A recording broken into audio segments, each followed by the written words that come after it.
heading into the Frontier Senior Center in Anderson, California. I'm live streaming. I want to witness the District 5 Shasta County Supervisor debate happen right in front of my face. My first takeaway is this is a weird location, but maybe this is just how they get down in Anderson. I did live here for a while, but I've never been here.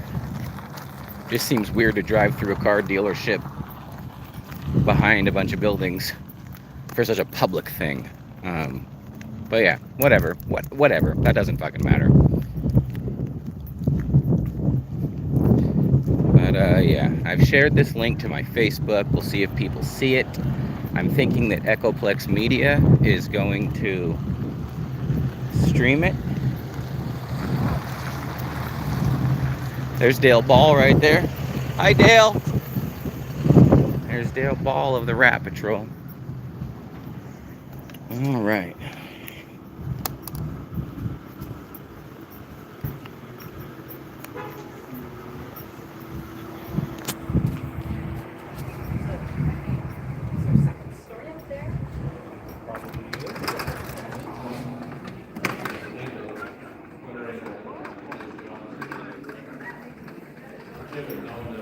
What's up, Dick?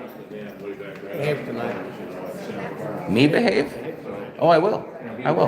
I'm being recorded. There's accountability. There's going to be cameras everywhere. Yeah, you should like accountability, right? Since you're going to be a politician. Yeah, that's what I thought. You're going to lose.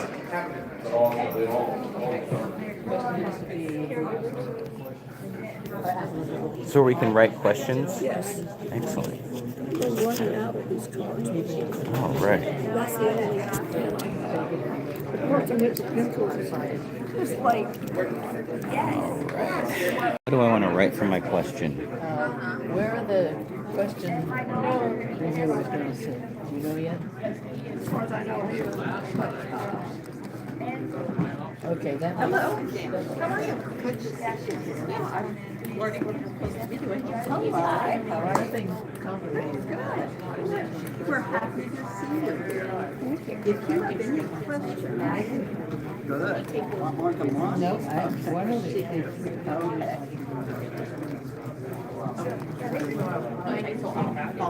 This. Oh, okay.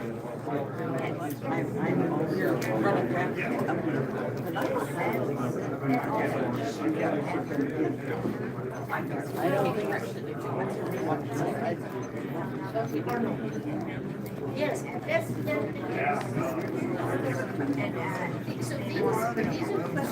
All right, so my question is, how is a District 5 supervisor going to counter the hold that Reverge on Selmo money has had over Shasta County? All right.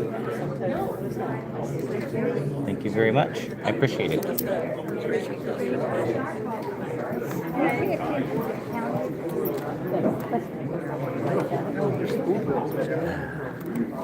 Hey, man. Good to see you, bro.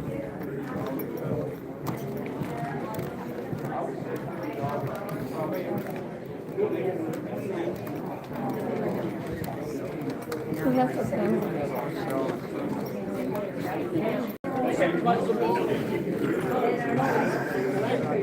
Oh, I know you supervised somewhere up there. I'm sorry about that.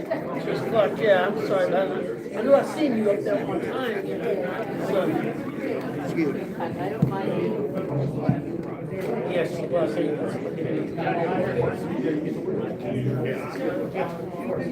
Right with the wrong day. I was right with the wrong day. Just. Yeah, I was.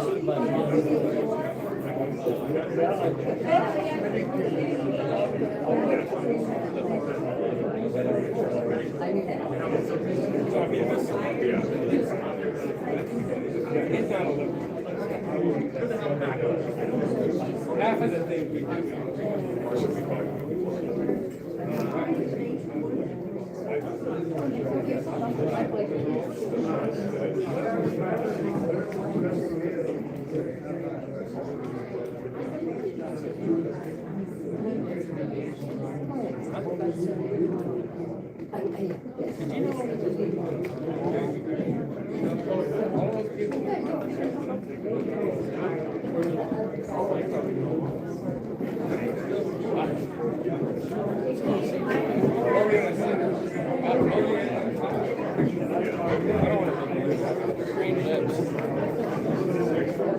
I'd rather sit in the front row. Let's sit over. No, that's in the way.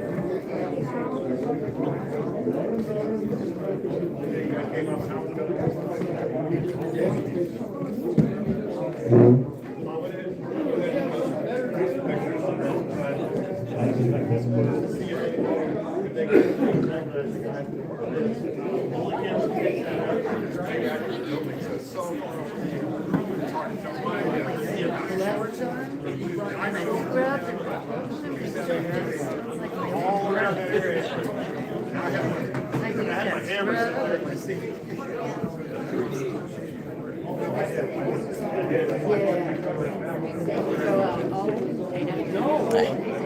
Good to see you. Oh, doing good. I missed the District Are you 1. here to make some comments? I wrote a question. I missed. I know you. Yeah. I watched the whole thing. Yeah. Yeah. I watched the whole My thing. husband was like, it kind of made sense, don't you? Like, I know he's crazy, but he did kind of make some sense. People that don't let that. Don't let that. Some of his meds, okay, like, Yeah. Don't get excited. Yeah, I know he really is. That's the thing. So, yeah. You too. This is my mom.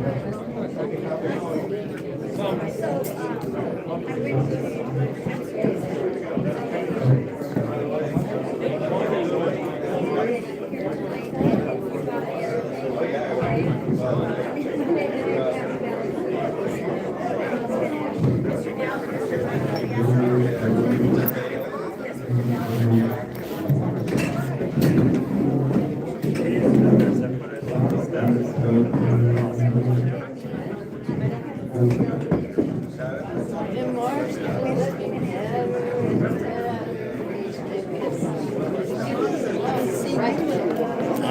If you have questions, I wrote one down when I came in. Yeah. we can see what we can see. I appreciate it. Thank you very much. Ladies, if you have any questions, it's a 3x5 card. Give me away, and I will take it for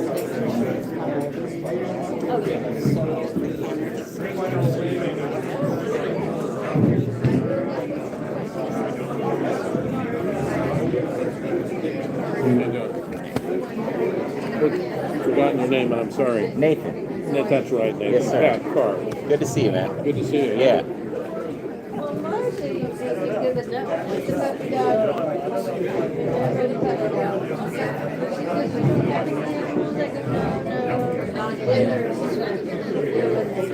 Of course, Del Ball and Chris Kellstrom know each other.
I'll be right back. Okay, sure.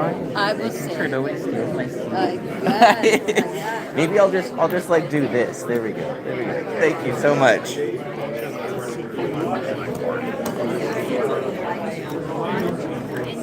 So sorry. Pardon me. Hey, Steve. Hey, good to see you, man.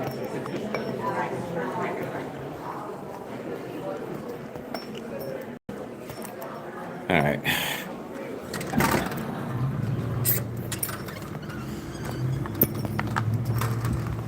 Thank you. You're a gentleman. You're very welcome.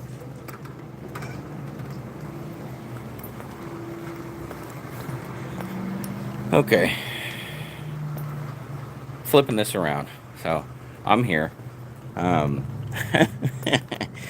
had fun with that little interaction with Rich Gallardo on the way in, but I had to come out and hit the vape at least one more time before I deal with whatever's about to happen. So I'm gonna do that, flip the camera back around, and if you're not watching now, you'll be watching later when I post this on Facebook. So yeah, I want to stream this on YouTube so that it would have, I don't know, I feel like it's more difficult to get things taken down off of YouTube. So I wanted to go live on YouTube and then share the link to my YouTube on my Facebook, and hopefully people will end up seeing that, even if they have to watch it later. So yeah. One last little bit of nicotine.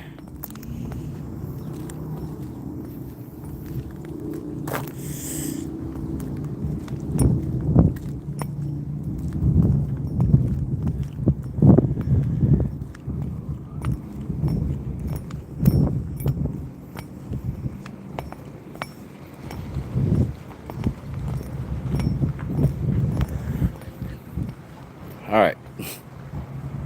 Hey, what's up, Pumpkin VR6432? Yeah, so like I don't live in District 5. I live in District 1. You know, I live in District 2. Everybody fucking knows that. But this matters, right? This is important to me as any other supervisor candidate because of the way the Board of Supervisors works. These 5 people get to control our entire county. So even if you don't live in a district, I think it's important for people who, you know, live in Shasta County at all to want to pay attention to this stuff. And I just didn't know about the one for District 1, which I definitely would have gone to, but I found out about it too late. And now that I know that these are happening in these little weird places, you know, you gotta like do some extra research to figure out when and where. And a lot of these people, you know, there's channels of information that seem to be more readily available to certain groups of people. And so they all know, but they don't like make it very known to the rest of us. So found this place and now I'm here and I think it's about to begin. I can't check the time because I'm live, but I think it's about to begin. Flip that camera back around.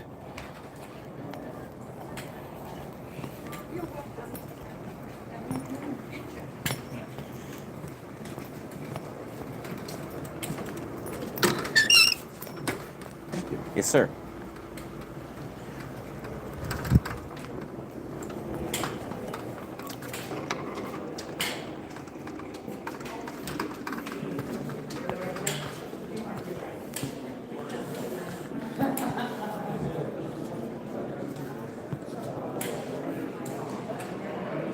Mike Gallagher.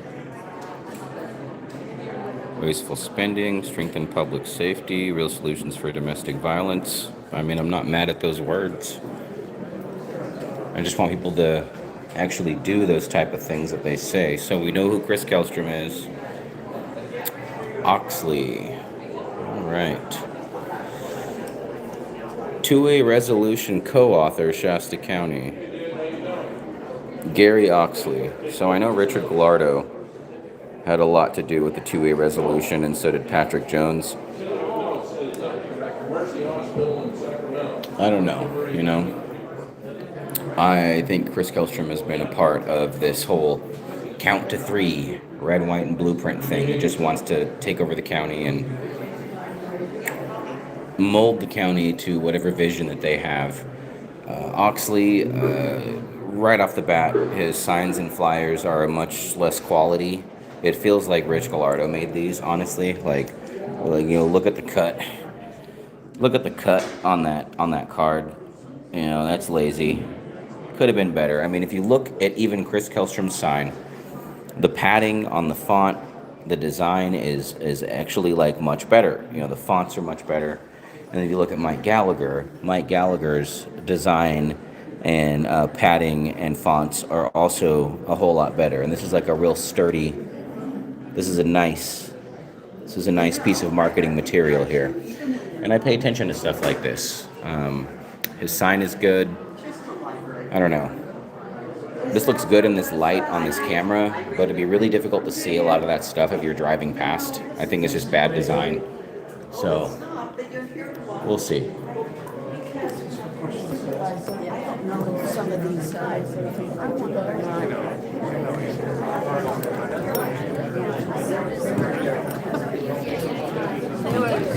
Thank you so much. It's a good seat. It's a good seat. Thank you very much. We did hear it. Yes, yes, you did. We're going to start each second one after the I overwhelmed it and I saw my foot that was coming around, my head that was coming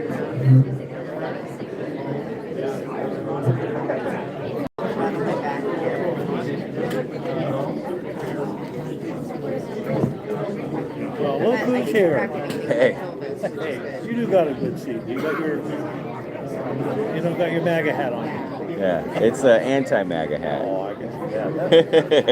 Yeah. I like Republicans. I just have a problem with MAGA.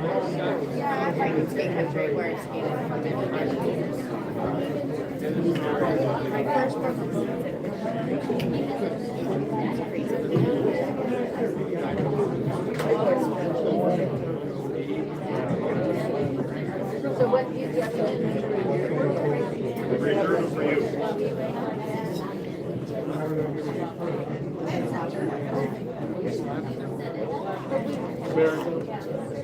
Oh, that's right.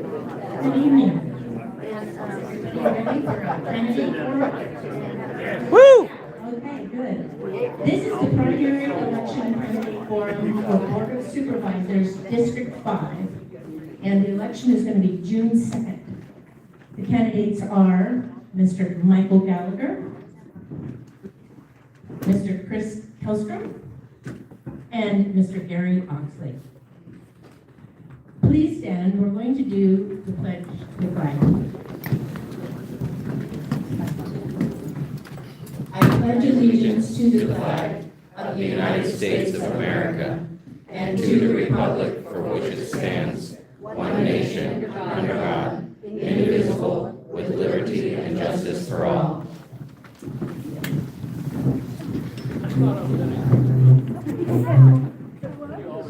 So the League of Women Voters of the Reading area is very happy to host this event tonight. We're also pleased to be here at the Frontier Senior Center, and thanks to Trish Clark and the facility for hosting us. As a matter of fact, if one of these three candidates does not get 50% plus one vote, they will not win the primary, and there will be a runoff in November. So I'm sure they're all hoping that they'll get 50% plus one. My name is Mary Spiegel, and I'm your moderator. I would ask you please to silence your phones. The League of Women Voters of the Reading area neither supports nor opposes candidates in any election, but seeks to promote an informed vote and to acquaint voters with all of the candidates and the issues. I have been an observer of the Board of Supervisors meetings for the League this past year, and I can't tell you how much I've learned to appreciate the impressive depth and the breadth of the job that these candidates seek. But as I said last night at the District 1 forum, Google AI says it's not such a big deal. They have it, the job description reduced to 2 sentences. I'm sorry, this microphone's getting a little jumpy here. So Google AI says The Shasta County Board of Supervisors is a 5-member local governing board for Shasta County, elected to 4-year staggered terms to represent distinct geographic districts. They hold executive, legislative, and quasi-judicial roles, overseeing county departments, setting policy, approving the budget, and appointing officials. So that's their job description. We're going to be following the League of Women Voters standard procedure for candidate forums. To begin, each candidate will have up to 3 minutes to introduce themselves by explaining their background, giving us a general idea of their concerns for the county and the reasons for running for office. Following the introductions, I will ask our candidates questions submitted by those in attendance tonight.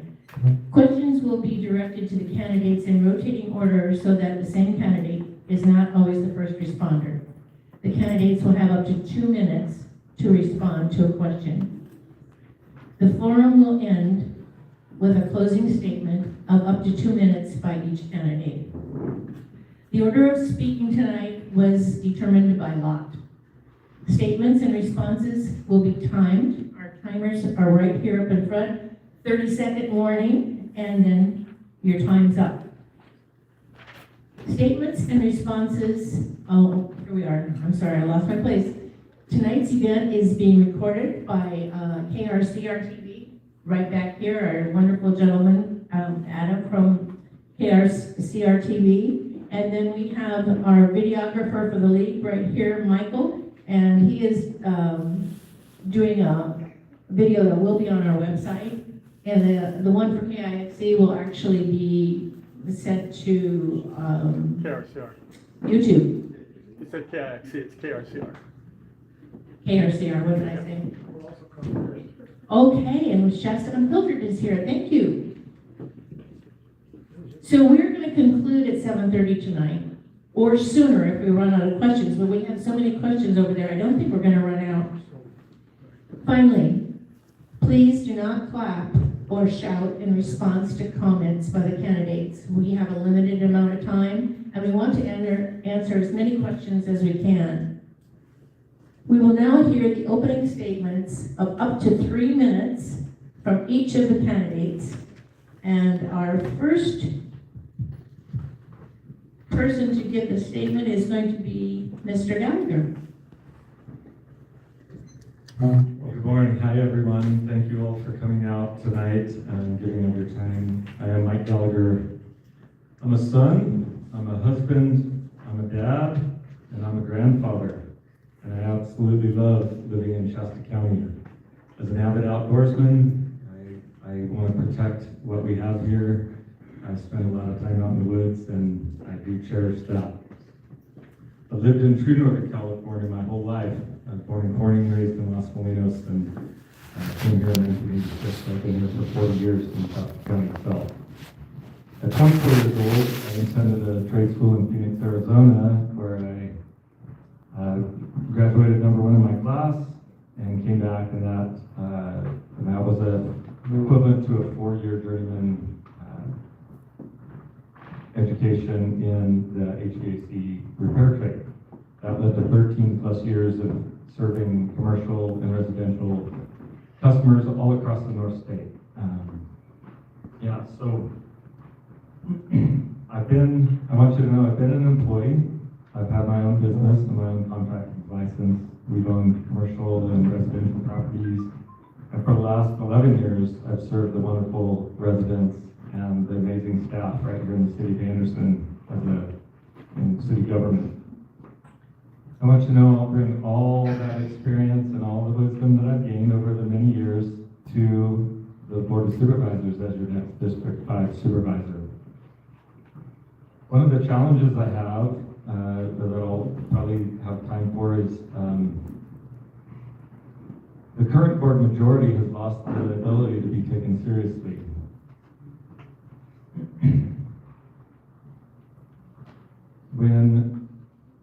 When we have news reports written on the East Coast that are not endearing to us, I have a real problem with that. And so I know that we can do better. I think when we have issues with our work environment at the county, with the workers, I think that's really important that we need to fix that. We have to do better. And that's a top-down thing. That comes from the leadership, and leadership is the Board of Supervisors. So I want to make sure that we do much better on that, and I think we've got a great record here in Anderson of creating an environment where people actually do want to work and they stay and live, work, and play right here in Anderson. So thank you. Thank you, Mr. Gallagher. I think Mr. Kellstrom is next. All right, welcome everybody. Glad to see you all here this evening. So I was born and raised right here in Shasta County. Went to the same high school my parents went to. My parents went to Enterprise. I went to Enterprise. First moved down here. First moved to Cottonwood in 1988. In 1987, there was a grocery store here in town called Discount Foods. It's where the fastest place is now, north of Walmart. That was a grocery store back in the day, and I managed that at the ripe old age of 19 years old. Met my ex-wife. We moved down to the Sacramento area, got stuck down there for about 10, 12 years. We rented for 10 years because this was home, that was temporary. Finally got back home in 2001 and been to Cottonwood ever since. So, you know, love this community, love this county, especially love South County. So about 5, 6 years ago, I just decided that I was kind of tired of politicians, to be quite honest with you. And I thought it needed to go back to the normal guy, a normal guy in there doing the job rather than, you know, bureaucrats or elected officials that had made a career out of it. So I ran on term limits 4 years ago, and I'm proud to say that in 2024, we got Measure C on the ballot, and it passed by about 77%. The people, apparently all of you are kind of sick of politicians too, so now we have 2 terms, and that's it for you have to find another career. So I got the term limits on there. I was very proud of that. Some of the hires that we've made in the last 4 years, 3.5 years, I'm very proud of that too. We brought in a new public health officer, Dr. Moo. He will never close this county down if we have another COVID thing like we did last time. He's not going to be closing businesses and making kids work masks at school and that stuff. So Dr. Moo is a very, very fair guy. We've hired a new CEO. We've hired a new county council. I promoted a public works director from within. He's got 20 years experience in the private sector, so he knows how things need to get done. Time is money. He's not just a bureaucrat that, you know, gets paid no matter what he does. So I'm very, very proud. We promoted a health and human services director. We've made a lot of improvements, a lot of promotions, a lot of new people, and I'm very proud of the work we've done, and I want to continue that work. I promised 4 years ago I would not take the retirement. I have not taken the retirement. I will not take it next term either. I just don't want to add to the CalPERS mess out there, and I just figure I'm not doing this job for retirement. I'm not doing this job just for a paycheck. I'm doing this job because I want to help people out there. And that's what I'm doing. I still have a lot of work to do. I've got a lot of work done, but I have a lot more work to do, so I would like your vote for a second term. Thank you. Thank you, Mr. Kellstrom. Now, Mr. Oxley. Mr. Oxley, I'm sorry. It's hard on our cameras. Our cameramen have asked that people not stand up. Sure. Sure, no I problem. know people in the back have asked to have our candidates stand, and but for the videos, it complicates things. Thank you for your understanding. I understand, and I'll try to set it right so they can see me. I want to thank you all for coming this evening. It's really a privilege to be able to speak to you. I came to Redding, California in 1995. I was born in Sacramento, went down to the Bay Area, came up here in 95, started working at Redding Medical Center in the open heart program, then started working over in shock trauma at Mercy, and also in their ER, and then ended my hospital career at St. Elizabeth's Hospital in the ER, and then I did a stint with the VA. That's where I ended my nursing career in 2019, and then Wendy and I started a business, Rejuvenate Pools and Spas, which we owned until we closed our doors due to the economy in 2025. And so since that time, I've been retired. Wendy and I have been working on developing a 67-acre ranch. That's our goal, to be independent and try to help provide meat and other services and food to our local people here in Shasta County.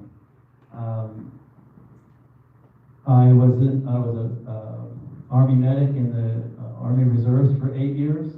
I was the chairman of the California Rifle Pistol Association. We introduced and had passed that resolution with the Board of Supervisors in 2023. Sorry for saying appropriate. So in nursing and in business, it takes a lot of leadership and knowledge how to work with people to get results. And in nursing, I did a really good job in leadership. I was promoted from one hospital to be a regional director for 13 different hospitals on the West Coast. And I got that promotion because of what we did here locally at Vibra Hospital. I know how to organize, I know how to assess things, I know how to make a determination on how to fix problems, how to plan and implement, and the most important thing about planning and doing things is to come up with a way to evaluate whether that plan has been effective or not. If it's not effective, then we need to go back to the drawing board and start over. I joined this race because, first of all, I believe we need to put God back in our lives. We need to strengthen our family ties, and we need to be able to defend our inalienable rights given to us by our Creator. That's why I'm in the race. What drew me in was because of some decisions that the supervisors had made that I think took away some of those rights. And if we have a chance this evening, we'll talk about that. Thank you. Okay, Mr. Oxley, you also have the first question here tonight. Supervisor Matt Plummer, District 4, sends out an email newsletter keeping his constituents informed. Will you commit to an earnest effort to keep us informed? Absolutely. Myself as one supervisor cannot make effective change here in Shasta County. It takes the whole board working together to do that. And also, most importantly, it takes working with you. If we can't work with you to come up with solutions, then we're just dictators telling you what to do. So absolutely, it's imperative that I keep you informed about what's going on, getting feedback from you, and then assessing how we can go forward and evaluating the effectiveness of that plan. Thank you. Thank you. Mr. Gallagher, what about you? Will you keep your constituents informed? Yeah, the obvious answer would be yes. And I think Matt Plummer has done a great job of creating a model that we can all follow.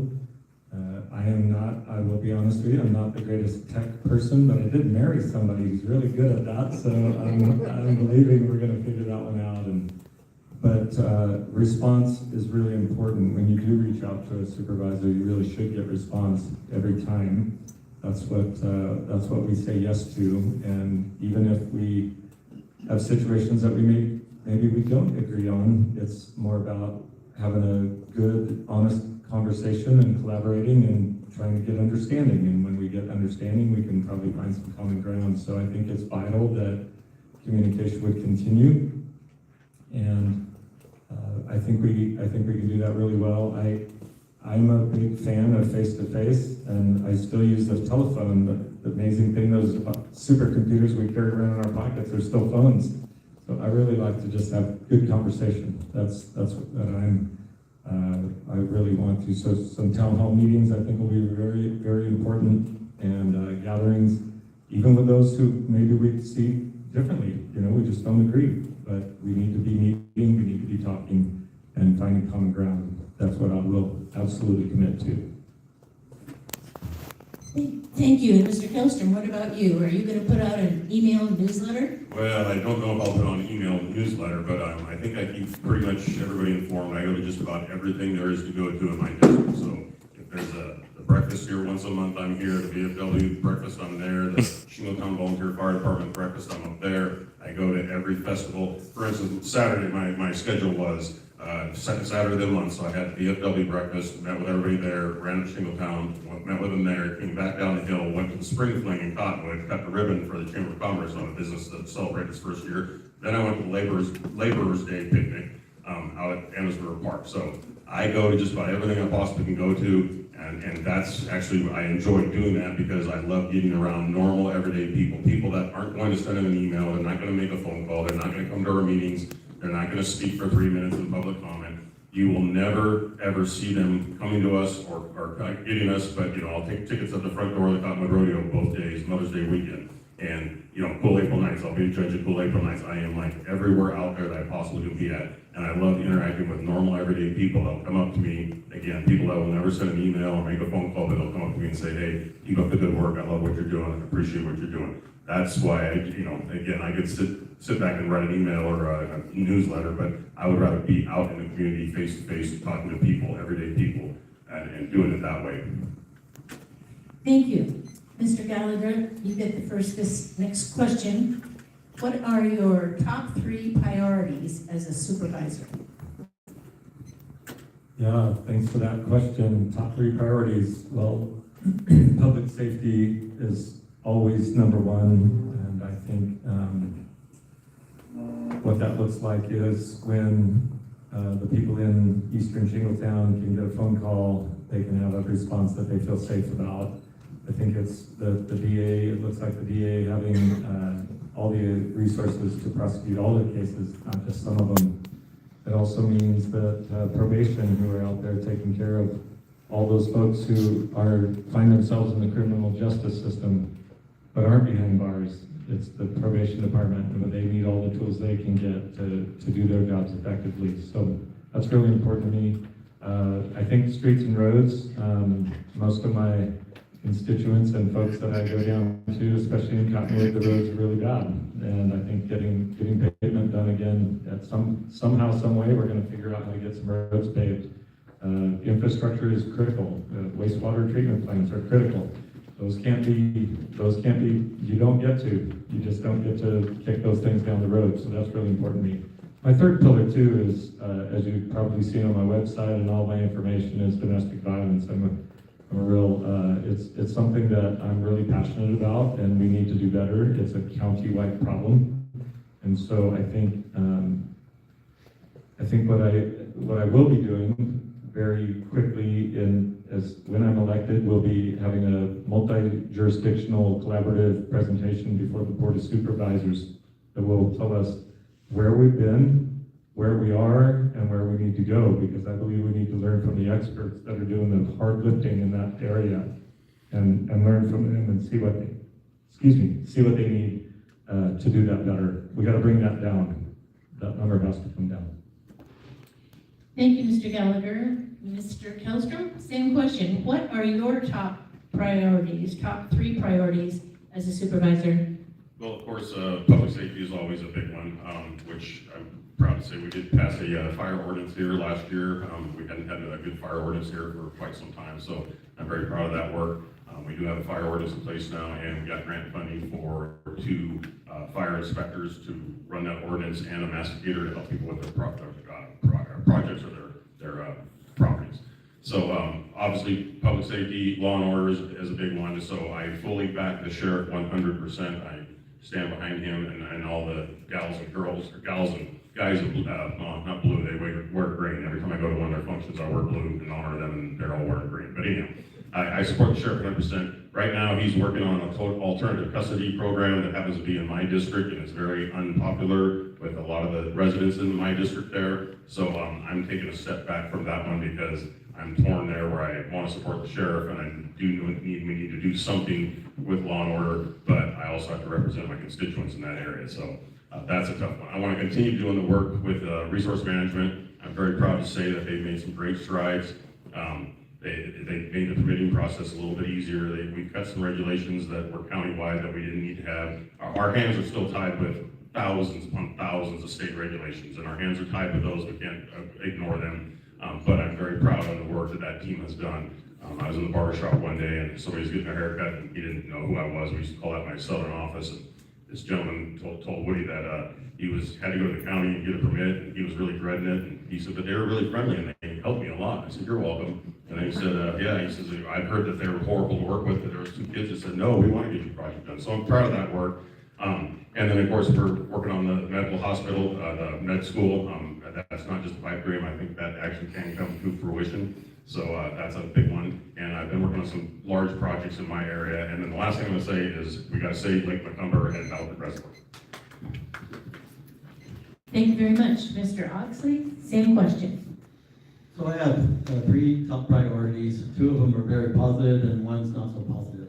So the very first positive one is that we need to put God first back in our lives. Everything about our Christian heritage can be read in the Van Buren versus Perry Supreme Court case, where the Supreme Court justices tell that our history of our Christian nation in that case. So the first thing I'd like to do is get our national motto placed above the county insignia in the Board of Chambers. Second thing I'd like to do is I'd like to have a historical 10 Commandment monument put on the administrative property as well. And if it's done in a historical manner, it will not violate the First Amendment and is supported by this Van Orden versus Perry case. The third one would be is I want to create a resolution that lets it be known in Shasta County that we value the Christian values that built this country, that our founding fathers held so dear to.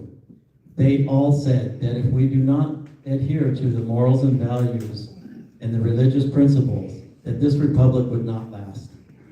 Most of us sitting here today were taught that we could not speak religion and politics to our family and friends. I remember hearing that. And how well has that served us? We need to bring that back. The second one is there's a business personal property tax exemption of $10,000 that the Board of Supervisors has only authorized $1,900. I want to get that up to $10,000 that is by state law authorized. The third thing is that our parental rights from so many people, and many of those families are here this evening, have loss of parental rights due to the inefficiency of the Child Protective Services and their inability to provide reunification services. Thank you, Mr. Oxley. Next question for you, Mr. Tildrum. Are there any political concerns unique to District 5? Well, I believe I just touched on one of them a minute ago. So the alternative custody program that is over north of Jolly Green Giant Flea Market along 273 there. It's very unpopular with the residents of that area. A lot of them have asked me, well, why can't you put it somewhere else? It's like, well, find us 90 acres for $1 and we'll definitely take a look at it. So again, that's the situation we're in there. So that's, it's unpopular. I just had a project go in Manton, a solar farm go in Manton. I went down there when I met with them the first meeting down there, and one of my friends, basically, somebody I've known that made friends with it in Manton, she said, I'm going to put you on the spot. I want to know, what are your thoughts on this? What's your feelings? And I said, you're not putting me on the spot at all. I said, my feelings are the least valuable opinion in this entire room. What I think about this solar project makes no difference at all. My job as a representative is to represent you, the people of Manton. And if you're all for it, then I'm all for it. If you're all against it, then I'm all against it. So it did go through the Planning Commission. It did get approved, but 3-2 in the Planning Commission. It came back to the Board of Supervisors on an appeal. And again, I didn't want to go vote against my own resource or my own planning commissioner, but I represented the people of Manton, and I said I had to vote no because I had to represent them. So there's plenty of controversial things, and if you do your job correctly as a representative, you represent the people, and you guys make decisions for us. We just represent you and go through with your wishes. Thank you. Mr. Gallagher, do you think there are any political concerns that are unique to District 5? Yeah, starting with, as I've traveled from Happy Valley to Shingletown, from Anderson down to Cottonwood, back and forth, as been meeting with folks. One of the main political concerns, again, is the attitude that the Board of Supervisors is just not representing them well, and there's a lot of terminology that I can't use in this forum because my wife said I couldn't do it, and from just being very disappointed to actually way more than that. So really, the representation that we have at the board chambers for our South County is just not adequate, and So with that as well, infrastructure is a real problem, and what has happened recently is they decided to, well, I don't know how recently, but they decided to get rid of impact fees. The danger with that is that impact fees are what cover services and are part of the revenue streams for schools and roads and sewer lines and all your infrastructure. It's really good in the beginning when you get rid of an impact fee, but 20 years down the road, you need those fees to pay for the repairs, because what happens is a contractor will come in and build the infrastructure, and then the entity inherits it. And so your impact fees are what cover the cost for 20 years down the road. So we have a real issue coming because of that particular vote. So, and that's going to affect South County. Trust me, it's going to affect all of us in South County. Thank you. Mr. Oxley, do you think there are any political concerns unique to District 5? Yes, there are. First, I'd like to address the alternative custody program. I highly oppose that. If you read the grand jury report that they did on the jail, they talked about illicit drugs in our jail. So I don't think that we should be building another facility if we can't keep the illicit drugs out of the current jail that we have. So I strongly oppose it on that merit alone. Sheriff Johnson needs to get those illicit drugs out of there. So when they do want to build another facility somewhere in our neighborhoods, those drugs aren't going to get in and cause potential harm for our citizens. I want to go back to this Child Protective Service Agency issue. This is a very sensitive issue. Families are here this evening because supervisors have failed to talk to them about this, said it's not in their jurisdiction when it is absolutely in their jurisdiction. As a bare minimum, they could be doing an administrative review to find out if these allegations are true. We've got families who were separated from their children without any reunification services. And what that means is the primary goal of the Child Protective Service Agency is to ensure the safety of the child. Second is to make sure that they do everything within their power to reunify that family in a timely manner. There were court orders made and for reunification services and never carried through. And we've got, right now, I've spoken to about 13 different families.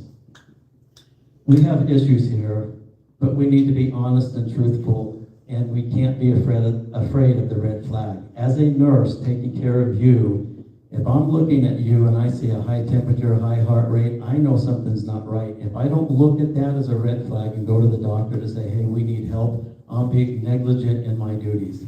I would be negligent in my duties to the people of Shasta County if we did not bring this issue forward. We need a forensic audit of Health and Human Services and Child Protective Services. Thank you. Mr. Kellstrom, this next question goes to you first. California Fish and Game wants to have the Anderson Cottonwood Irrigation District remove the irrigation diversion dam on the Sacramento River so they can send more water down the river to improve the salmon fishing. What is your response? Well, first of all, that is I don't remember how many tens of millions of dollars to put in more pumps and take out that dam. The dam's worked for 100 years. It's only up there for the summertime. The problem with the salmon, it is quite frankly, it's the stripers. The stripers are the problem with the salmon. Last time they took a dam out was the Red Bluff Diversion Dam, and they took that dam out, and stripers, when I was a kid, we never had stripers up this far.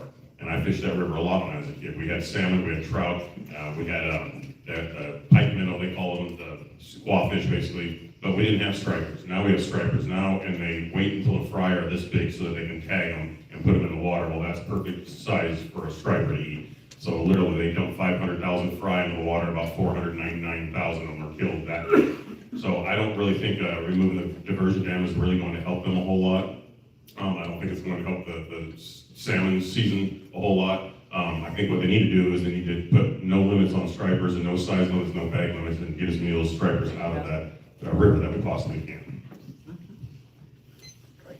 Thank you. Well, you really know what's going on at the ACID. department. Anyway, so I'm impressed with your response. Mr. Oxley, can you help do that? was solid. I'm gonna try. Okay, So if they want to remove that, they have to get past me first.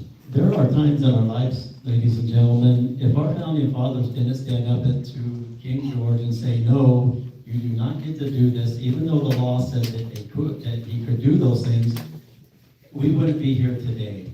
So there are times, so if somebody wants to come around and say, let's remove that diversion dam, it's gonna be, no, you're not going to do that, and I will stand in your way physically. We had an issue with water several years ago with that ACID canal being dried up, and a lot of people lost their wells and their farms. That should have never happened. The current board of supervisors at that time should have made sure that that got open. They should have been there night and day, standing up for the people whose farms were destroyed. That was not right. It is difficult to do the right thing, especially when people are saying, well, you can't do that because the law says you can't. Well, I'm sorry that there are times, ladies and gentlemen, that you have to stand up and say, no, you are not going to take our rights away. You are not going to take our farms away. You're not going to take the water away that we need. So if anybody wants to take that diversion dam away, they're going to have to go through me as well. Mr. Gallagher, California Fish and Game wants to have the ACID irrigation district remove the irrigation diversion dam on the Sacramento River so they can send more water down the river to improve salmon fishing. What is your response? Okay. Those were two okay responses, but somewhat inaccurate. So when it comes to salmon, the real problem with the salmon runs in the Sacramento River is happening in the Bering Sea. It's the raping and pillaging of the salmon stock that actually make it into the feeding grounds, and they run miles of dragnet. It's all indiscriminate catch, and they kill tons and tons, metric tons of salmon. They don't come back because the Bering Sea is being raped and nobody's saying a word about it. The ACID canal is now part of the ecosystem of the valley. To remove that would be ridiculous on one level, stupid on another, and inhumane on a third level. It is now, because it's been there so long, the trees, the grasses, the pasture lands, all the feeding, all the personal property that requires that water now, you can't go back. It's been there way too long, you can't go back. I think that cool heads should prevail in this. I don't think Department of Fish and Wildlife on their own can just remove that dam. I think facts will actually prevail as well, and we have to stand up for the truth. And then I would disagree with Mr. Oxley is that the ACID board has their own board. The supervisors don't get to call the shots on that one. They have their own governing board, and they need to be sovereign, and they need to make better decisions maybe, but it's not the Board of Supervisors' responsibility. And by the way, that's a federal facility, so if you decide to go stand there with a gun or anything else, as Mr. Kelstrom did, it's gonna be ugly, I'm just telling you. Thank you, Mr. Gallagher. Mr. Oxley, this next question is for you. What measures or method do you propose to increase Shasta County jail capacity and to provide funding for staffing the facility? Also, is building a jail on prime Sacramento River property the only option? Where does crime start? Crime starts in the house, with the families. So if we're wanting to make more beds for more criminals, then we've been negligent to helping our families build strong character within our children. So I think that's where I would like to focus things, is at the family level. What could we do as Board of Supervisors to help strengthen our families? What can we do to teach our children morals and values that they will respect the law? So that's where I would like to start there. I already mentioned that the jail has an illicit drug problem. The sheriff needs to take care of that problem before we look at building any other facilities, as far as I'm concerned. If we don't teach our children good morals and values, you guys, we've lost. We're all, none of us in here are 16 anymore. We have children that are grown, we have grandchildren. Our schools aren't teaching morals and values, but I believe that as Board of Supervisors, as the head, as the highest up ranking officials in Shasta County, we need to do everything that we can to teach good morals and values to our children, to prevent crime.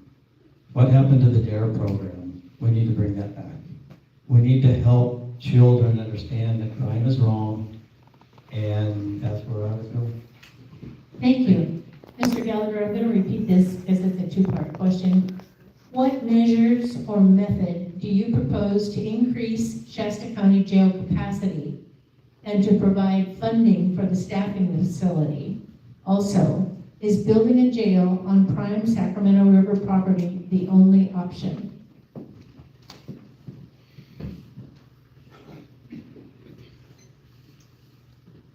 Well, I'm not going to answer the question directly. I think where we have to go in this particular topic is the state of California needs to get back into the penitentiary business.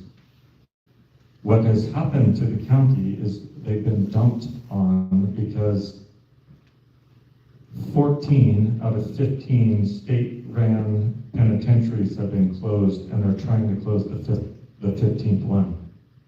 So we can talk about local projects, and we can talk about how we're going to staff the jail, which I don't know how I don't think our county's big enough to staff, to produce enough revenues to staff a 1,200 bed jail. I haven't ran the numbers. It just doesn't make sense because we only have 480 now, so, and we're struggling with that. And I'm a big fan of Mike Johnson, so it's not about the sheriff. I'm just talking about what has been dumped on us by the state of California. AB 109, Prop 47, Prop 57 has just absolutely covered all the counties across California, not just Shasta County. So what I will be pushing for, and I'm going to start shouting this from the rooftops, is we need to open at least 5 of those penitentiaries. We have to get the state-run penitentiaries back in business so that we can lessen the really bad criminals that are in our county jail. There are people in our county jail that should not see the light of day. That's the truth. I did some rough numbers, did some research. We probably have, if we could get 60 people out of our jail, our county jail, and get them back into a facility where they belong, then that would free us up to actually be able to handle what we have going on in our county with the low-level offenders. The other thing I will be pushing for, and I've already had conversations about, is we need to open up our fire camps for the low-level people. And that's a really great way to serve them. Thank you, Mr. Gallagher. Mr. Klostrom, do you want me to repeat it? Or? No, I think I'm good. So 4 years ago, June, after the June primary, they closed the floor of that jail and let basically 100 people out on the street. So I won in November. I was seated in January. So basically in December, I started working on that. And I did tell the sheriff at the time, hey, if my idea works, I'll let you have all the credit. If it blows up in our face, I'll take all the blame. So I have let him take all the credit for the last 3.5 years, but now in front of you people, I'm going to go ahead and take a little bit of that credit because we got the jail fully staffed. Right now, we have a floor closed because they're doing remodels. They're remodeling it. So we have those prisoners aren't back on the street. We contracted with Calaveras County, and I believe it's, don't quote me, it might be Santa Rosa, but we contracted with another jail, and we have those prisoners being held in those other county jails. So is it the best option for the riverfront property? It's not the best option, but it's the most viable option at this point. It's 90 acres for $1 that we've got, but again, those are my constituents, so I'm going to stay away from that. But what I would like to do is once we get that floor back open and get those prisoners back from Calaveras County, if we have no place else to put our prisoners, we're still under contract with them. I would look into sending some of our prisoners out to other counties that have room for them and put them in their jails. Thank you. The next question is for Mr. Gallagher. If Measure B passes and a lawsuit is initiated to stop implementation, what will your response be? That's a hot topic. My response would be if the voters vote to pass it, then we will do what it takes to implement it. That would be our obligation as elected. I think it's important to remember that a group of people went and got the signatures required and got it on the ballot.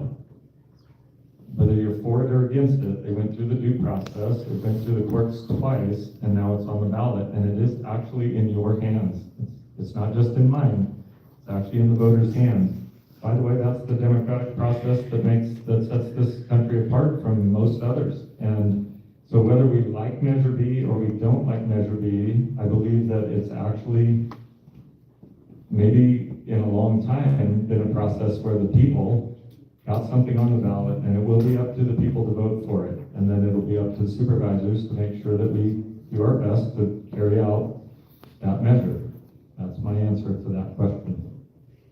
Thank you. Mr. Kellstrom, if Measure B passes and a lawsuit is initiated to stop implementation, what will your response be? Well, it's not if a lawsuit will be initiated, it's when a lawsuit will be initiated. So, first of all, I like just about everything in Measure B. I want voter ID. I signed Carl DeMaio's initiative, and I will be voting for that in November. I want voter ID. We had limited drop boxes. We had 20 drop boxes removed out of this county, and the 4 we have left have cameras on them. So we've done some things for election integrity, and again, the mailed out ballots, I would love to see us go back to absentee ballots. But I've said from day number one, you don't change state law, you don't change federal law by putting an amendment in your charter. That's not how it works. So again, you change it by Carl DeMaio getting signatures on the state level, getting on the state ballot, and we can overturn that law and get voter ID. So we will be sued. We've already been sued. We've already had a couple lawsuits involved with it, and it hasn't even made it to the ballot yet. When it gets to the ballot and it's voted by the people, we will be sued again before it's ever implemented. And I explained to the people that did this, they keep saying Huntington Beach, Huntington Beach, Huntington Beach. So I explained to them at the time, listen, what Huntington Beach did is Huntington Beach put a charter in their city charter, which by the way, as soon as they did it, California passed a law saying no other county or city can do that. But regardless of that, they put it in their city charter, and they said they wanted to get voter ID. Well, they could only get voter ID for citywide elections. They couldn't get them for county elections, state elections, federal elections. So I explained to these people that were writing this thing, if you want to copy Huntington Beach, then you're going to have to sell to the taxpayers. They're going to take between $2 and $3 million to break out the ballots and have a separate county versus a state and federal ballot. If you want to copy Huntington Beach, so you're going to sell that to the taxpayers. I don't think the taxpayers are going to want to spend an extra $2 million for like 6 races that are on the county, which would be the only ones you'd ask for voter ID for if you want to copy Huntington Beach. Thank you. Mr. Oxley, if Measure B passes and a lawsuit is initiated to stop implementation, what will your response be? I think my response would be that we have to file an injunction to sue the state and to fight back for those rights. And nobody knows for certain. I understand that what Supervisor Kellstrom is saying, but there's no guarantee that the state's gonna turn around and sue us. That's not, we won't know that until it happens. So to say and assume that they're gonna sue us is not reality. When it happens, it will happen. But if it happens, then we file an injunction to stop what they're trying to do, and the fight will just continue. We have the right to do those things as a charter county. Supervisor Kellstrom voted for the charter county, its existence, and now we're trying to use it, and he's been, in my opinion, he's been hindering that process since the beginning, and it's been proof that county council has not proven to be all wise, especially when the judge has overruled it twice. I have supported Measure B from the very beginning, and will continue to make sure that we can do everything that we can as Board of Supervisors to make sure that those principles are implemented if the voters pass it. But we don't even know if the voters will pass it. I'm assuming that they will, but we don't even know if that happens. So we need to get it on the ballot like it is now, where there should never have been a big fight. It should have just been placed on the ballot and let the voters have their day. They went through due process, and to let them vote. That's all. Thank you. Thank you, Mr. Oxley. Next question goes to Mr. Kellstrom. The City of Anderson has taken positive steps to reduce the cost to maintain our sewage disposal operations by installing solar power to reduce PG&E costs. Do you see other possible ways that we could improve Shasta County systems? Well, they installed solar, which is fantastic, but this is after they voted to raise the sewer rates by 288% over the last 3 years, or this coming year, last year, and the current year. So, yeah, I'm all for cost savings. We've done solar projects ourselves in several different areas. Right now, I know a lot of people are upset that the old courthouse is going to be torn down. I was the only one that voted against that, by the way. But, we looked into that extensively, and the cost to just have this building standing there is about $20,000 a month. A lot of the air conditioners don't work. The front of it is not ADA compliant. So there's a ton of there. So we look at cost savings all the time, and a lot of times people can't see it from the outside looking in. I've had people reach out to me on the courthouse, for instance, and it's like, it really is the cheapest way to go to make it a parking lot. And again, I'm voting against it because I just hate to see that building torn down. But we do a lot of cost savings. And next June, we'll have our budget, and I do every single line in that budget. I look at every single line, every single page. You'll see me pretty at the middle of June because I will be out reading that budget in the sun with a marker and some little mark notes and sit there and go through every single line in that budget. So I'm very proud to say that the county right now is running in the black. We're one of the few jurisdictions that are running in the black. City of Anderson's running in the red. I believe City of Redding's running in the red. Dehaven County's running in the red. So I'm very proud of that. We have some great fiscal hawks in charge. Dave Rickard was elected treasurer in Illinois. He's our CEO. Aaron Bertain, Generosity, we have Nolda Short, our audit controller. We have just some absolutely amazing people at our fiscal hawks, and believe me, we don't spend a dime if it's not warranted. Thank you, Mr. Oxley. The City of Anderson has taken positive steps to reduce the cost to maintain our sewage disposal operations by installing solar power to reduce PG&E costs. Do you see other possible ways that we could improve Shasta County systems?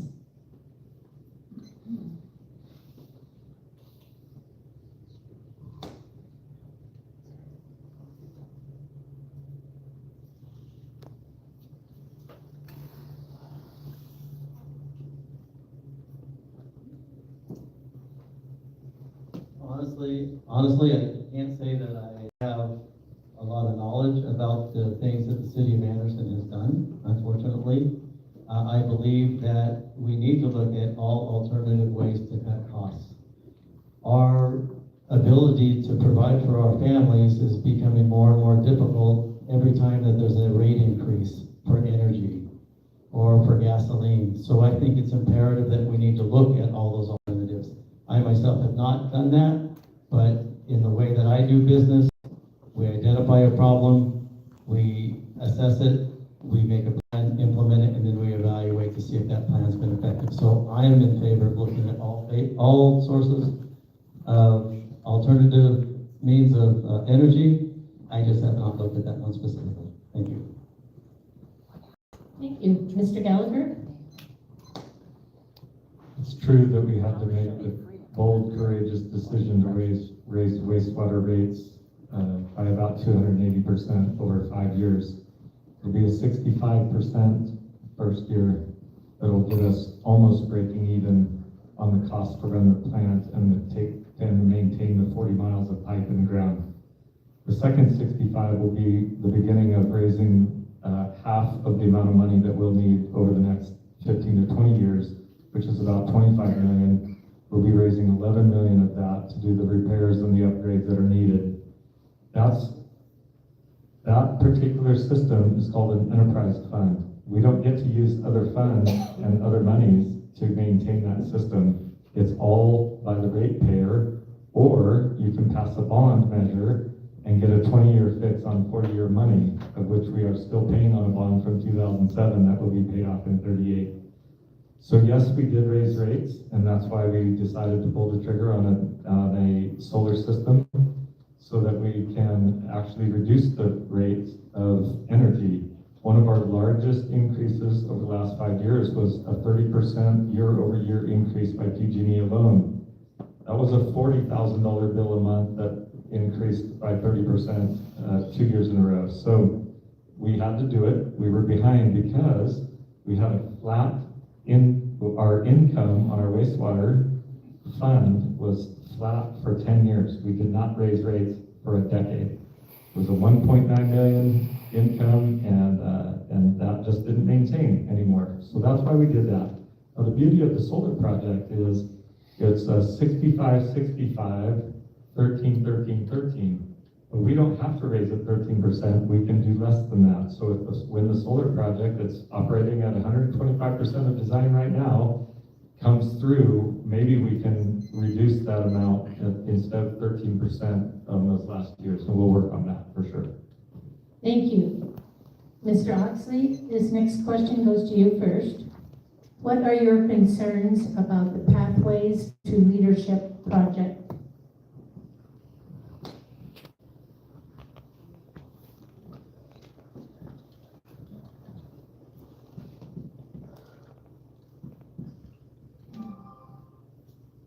I don't have enough information that I feel comfortable discussing that right now, but I would encourage any of you to email me that question.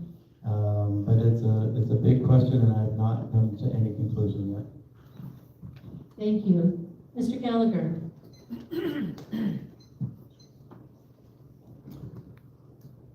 Well, I've taken 2 opportunities to speak on that project. I spoke at the Board of Supervisors meeting, the meeting after they decided to give $1.925 million in matching grant funds to a project that was maybe gentle, horrible, ill-advised, unprofessional, and actually there was fraudulent in the application. I read every line of it and found multiple fraudulent statements in it. And so I stood up with my amazing city who showed up, and we said, this is not right. It's disappointing.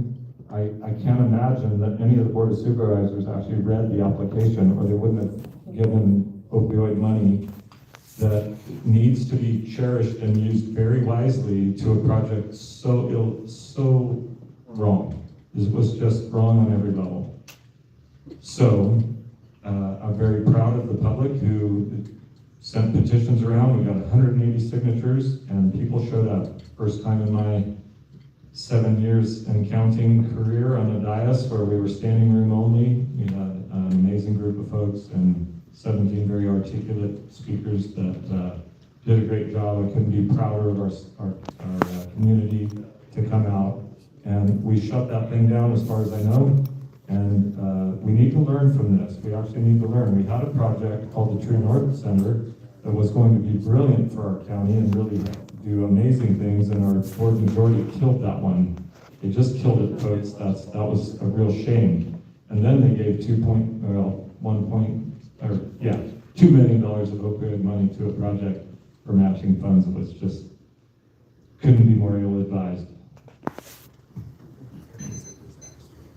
Great, I'm glad you asked this question, because I'd like to clear up some misinformation, some that was said at our board meeting, some that was just said right here, right now. So that $2 million had strings all over it. That $2 million, when Les Paul, it was a last minute thing, he thought he had the match. First of all, he did come to me months ahead of time and wanted a letter of recommendation or a letter of support for it. At that point, he didn't say where it was going to go or whose committee it was going to be in or anything else. It was just this, Sandra Wilson was brilliant, and she ran really good programs, and so I gave him a letter of support. He thought he had the match, and at the last minute, he didn't have the match. He estimated his property to be 1.5 million or 1.6 million, and it was valued at 550,000, so he needed to come up with some funds, and he needed to come up with them quickly. It was a very rushed job. He came to us. It was the last minute to get it onto the agenda.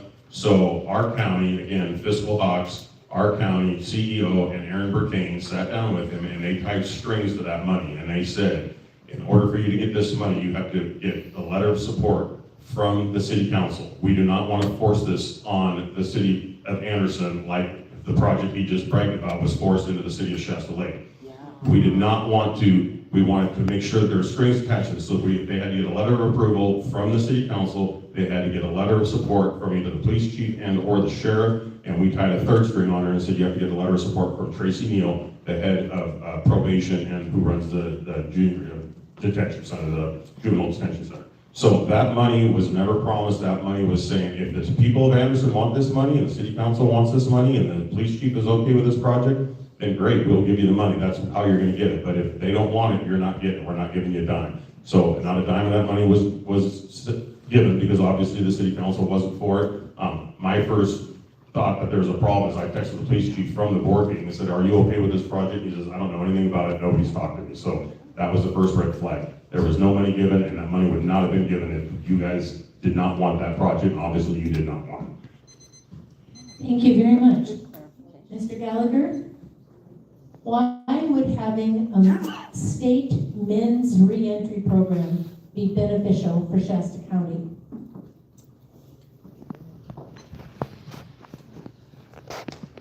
I guess I'm not sure it would be beneficial for Shasta County if they're not Shasta County reentry people. So I think it's really important that we would know where these folks that are going to the reentry program are actually coming from. If it was to serve our local folks who have found themselves in the criminal justice system and we were going to support them in reentering, I would be for that. If we're reentering people from out of county and across the frigid plains and who knows where from, then I would be against. I don't think we have the resources or the energy or the staff to deal with folks that are outside of our county. I do want to circle back on the previous question because I think it applies. The design of the facility that was going to go to Shasta Lake was actually pretty brilliant. And even if it wasn't going to go in Shasta Lake, I think that we need to know that we need a facility like that. Mental health is a serious issue in our county, and everyone knows that that's the case. So I'm going to run out of time, but I think what you have to remember is that the Board of Supervisors voted to give the money. They absolutely said yes, except for Alan Long was the only one courageous enough to ask really hard questions that didn't get answered, and none of us in Anderson knew about it, except the mayor of that year, who was no longer the mayor, but it looked like was representing the city on the staff, on the application. So I'm going to push back on that one a little bit while I can, because we desperately need a really good facility. We need to know where it's going to go. It has to be the right place, and we have to be able to have those set aside matching funds. That's the way these projects work. You get a grant, and then you need the matching funds, so you need those set aside. Thank you. Mr. Kelsey, why would having a state men's reentry program be beneficial to Shasta County?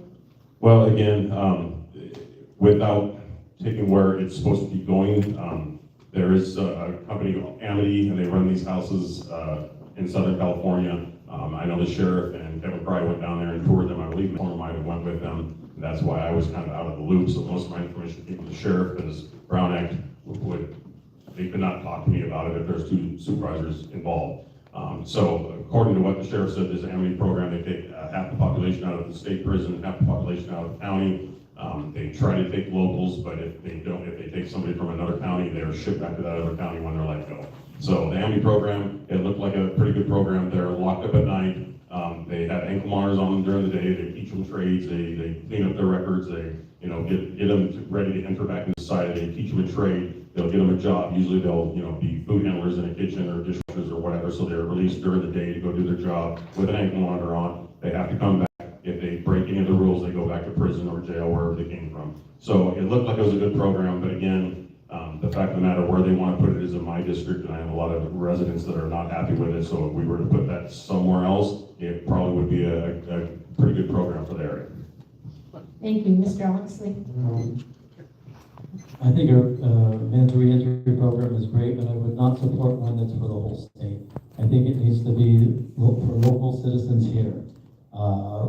There's just not enough funds, money to go around to support the whole state. The other concern that I would have about this program and about all these other programs that we're talking about is what is their curriculum? I don't see, I know that they gave $2.4 million to a organization here. In their curriculum, they were not able to choose their curriculum because every time they choose one, the scientific model is now outdated. So how can you get a curriculum? Why should you get money if you don't have a valid curriculum to help these folks? So we need to not just say, hey, this is a great idea for men's reentry program. We need to look at what's being taught. We need to understand if it's actually really helping them. Are the rates of crime, the rates of mental health, suicide, nothing's really changed here in Shasta County despite all the different programs that we have. So as supervisors, we need to really start looking at the curriculum. We need to look at the bottom line and see what's being taught to these folks, not taking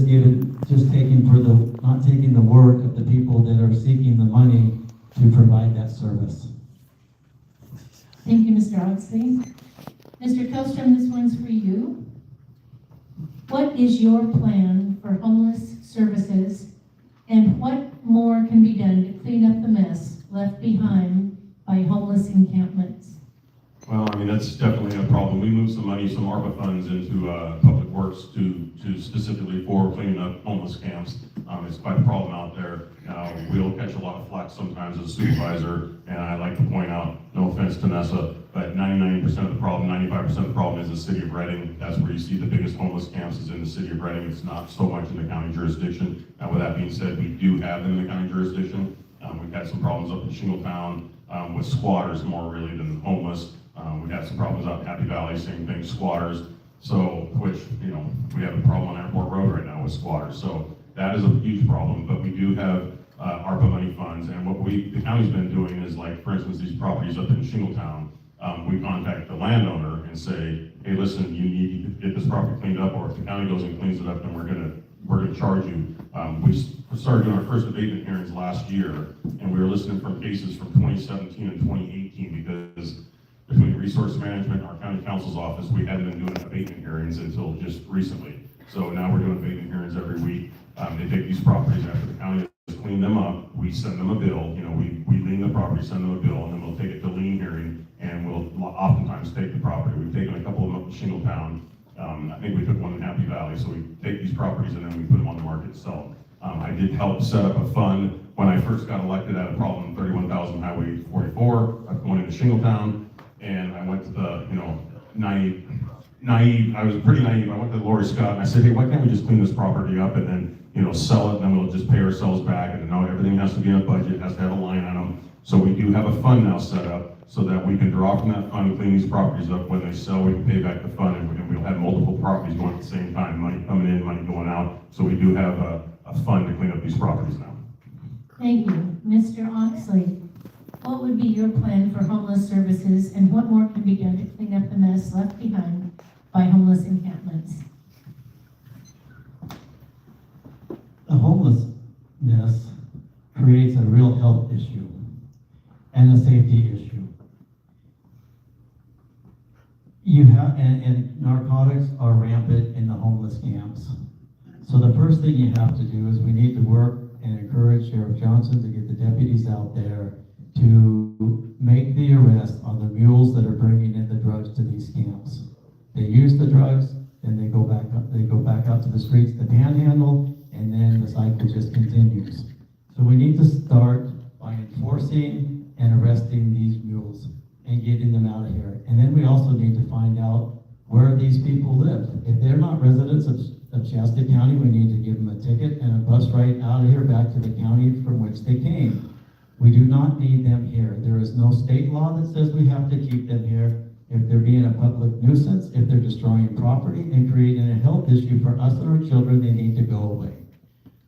The other issue that I have with this, and I found this out from a family that Wendy knows, they had an encampment of people on their property. They were told by the county to clean it up, or they would be charged and billed for it. So they cleaned it up at their expense when it's really a county problem. If the county's not going to kick these homeless people off, who's going to be? And why should the homeowner be responsible for doing something that these illegal people are doing?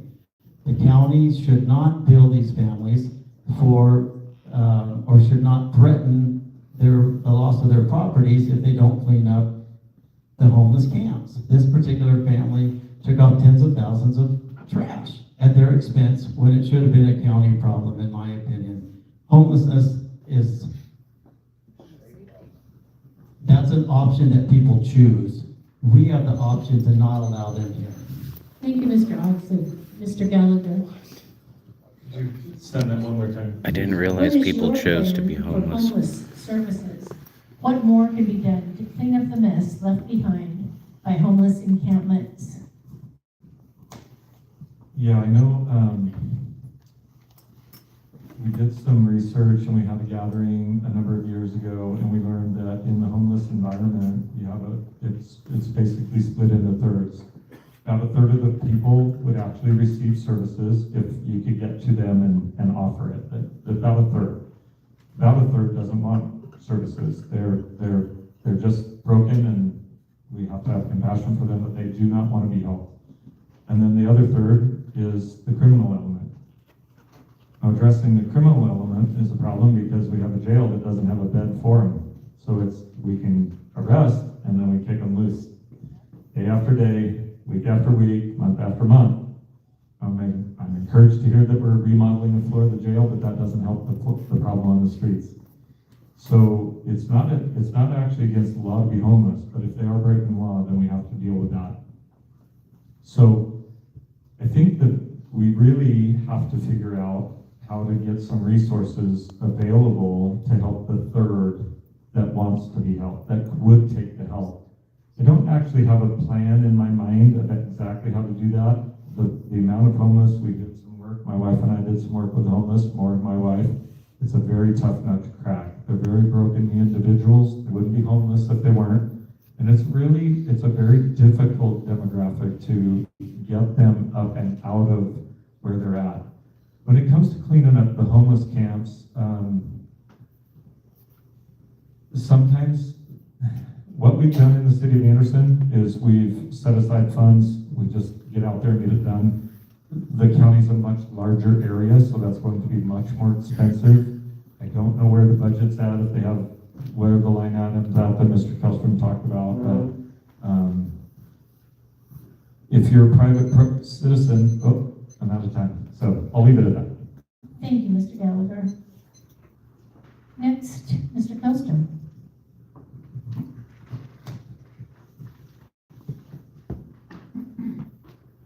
Oh, are we on a new question?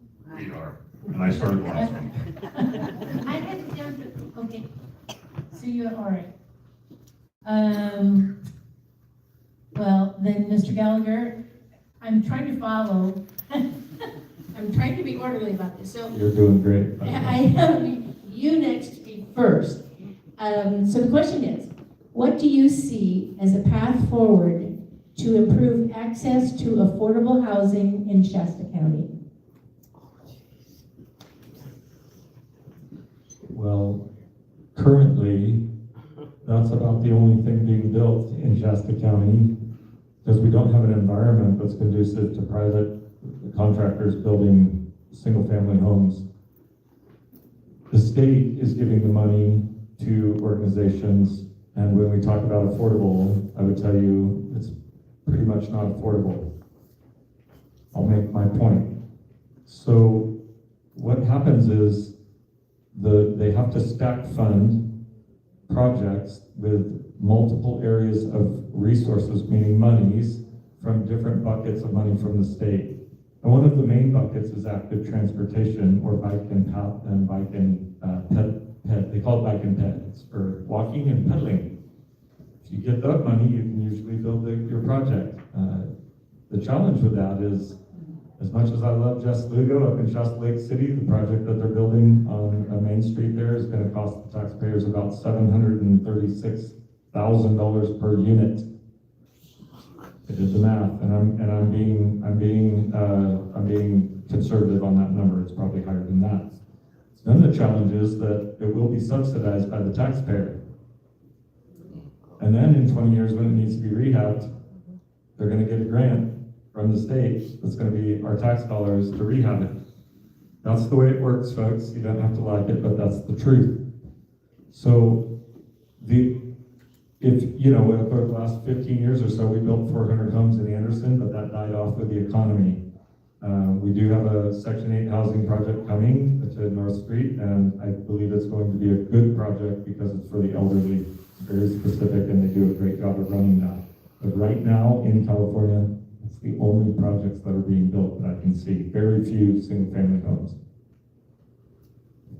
Thank you. Mr. Koster, what do you see as a path forward to improve access to affordable housing in Shasta County? Well, first of all, we all talk about affordable housing. It drives me crazy because in this state that we live in, you have to have solar, you have to have a Tesla plug, you have to have all electric appliances, and you have to have fire sprinklers. So you just added $100,000 on the cost of every single home out there. So that kind of drives me crazy. With that being said, I have a project right now that I'm working with some developers, 95 starter homes in Cottonwood. And we're at a roundtables meeting tomorrow with builders and health and human services. There's a $1.5 million grant out there for workforce housing that has been flown several times and no one has ever taken it up on it and applied for it. So I have a contractor now that this project is perfect for that grant. There is no low income tied to it. I know the project that Mr. Gallagher was just speaking of in North Street, 3 of the units are for senior citizens, low-income senior citizens, which is great, but one of the other units is for homeless. So I believe that's why you guys did send a letter of support to it when it was going through. So most of these grants do have low-income tied to it. This particular one does not. So we're looking at 95 starter homes in Cottonwood, which is a pretty exciting project because ever since COVID, the school attendance has dropped drastically, so we need more kids at our school, and this is a great project for the county and a great project for Cottonwood. Thank you. Mr. Oxley. I want to circle back to the homeless just for a second.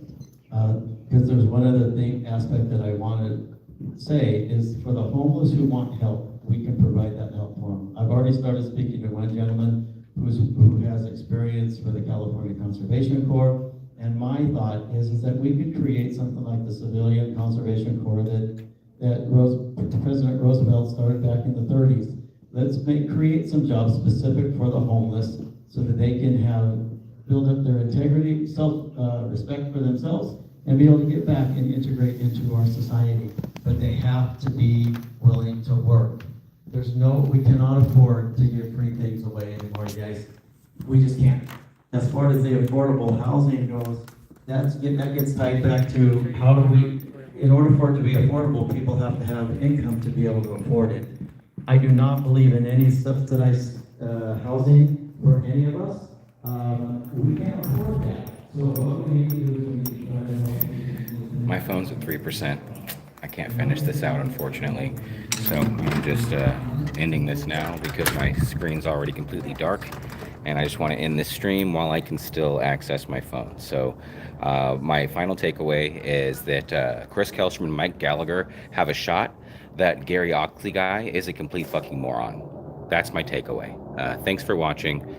Hopefully you can watch the final ending of this on one of the other people's platforms that's also been recording.